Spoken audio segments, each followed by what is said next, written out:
इकडे नाशिकमधलं पाणी संकट अधिक गहिरं बनू लागलंय। नाशिककरांची तहान भागवणाऱ्या गंगापूर धरणात केवळ 25% इतका पाणीसाठा आहे। त्यामुळे नाशिककरांवरती पाण्याचं संकट आलंय। गंगापूर धरणामध्ये पाणीसाठा कमी झाल्यामुळे चर खोदण्याचा प्रस्ताव सुद्धा नाशिक महानगरपालिकेकडून राज्य शासनाला पाठवला गेला होता। मात्र निवडणुकी आचारसंहितेमुळे हा प्रस्ताव शासनाकडून फेटाळला गेल्याची माहिती मिळते।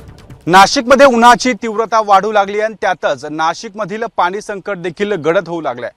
नाशिकला पाणी पुरवठा करणाऱ्या गंगापूर धरणाचा पाणीसाठा देखील मोठ्या प्रमाणात कमी होतोय। आपण सध्या नाशिकला पाणी पुरवठा करणाऱ्या या गंगापूर धरणाच्या परिसरामध्ये आहोत। आपण माझ्या मागे बघू शकता, गंगापूर धरणाचा पाणीसाठा हा अवघा 25% येऊन ठेपलाय। त्यामुळे नाशिककरांचं जे पाणी संकट आहे ते मोठ्या प्रमाणात वाढू लागल्याची परिस्थिती या ठिकाणी पाहायला मिळते। गंगापूर धरणात चर खोदण्याचे देखील जो आहे तो प्रस्ताव महापालिकेच्या माध्यमातून शासनाकडे देण्यात आला होता।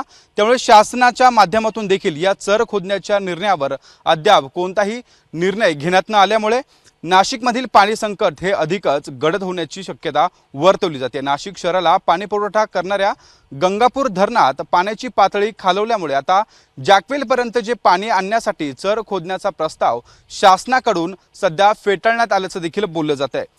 तातडीची बाब म्हणून आचारसंहिता संपल्यानंतर चर खोदण्याचा निर्णय घेतला असला तरी सर्वेक्षणासाठी अन्य तांत्रिक बाबी देखील लक्षात घेता त्याला वेळ लागू शकतो आणि त्यामुळे आता येणारा पावसाळा देखील तोंडावर असल्यामुळे पावसात काम करता येणार नसल्यानं येणाऱ्या विधानसभा आणि महापालिकेच्या निवडणुका देखील असल्यानं वर्षभर चर खोदण्याचा जो निर्णय आहे तो लांबणीवर जाण्याची शक्यता वर्तवली जाते। लोकसभा निवडणुकीची आचारसंहिता ही 16 मार्च पासून लागू झाली आहे आणि महापालिकेत आधीच प्रशासकीय राजवट असताना आता आचारसंहितेमुळे महापालिकेची सर्वच कामे ही रखडल्याचं देखील पाहायला मिळत आहे। त्यामुळे नाशिकमधील पाणी संकट हे अधिक गडद होण्याची देखील शक्यता वर्तवली जाते।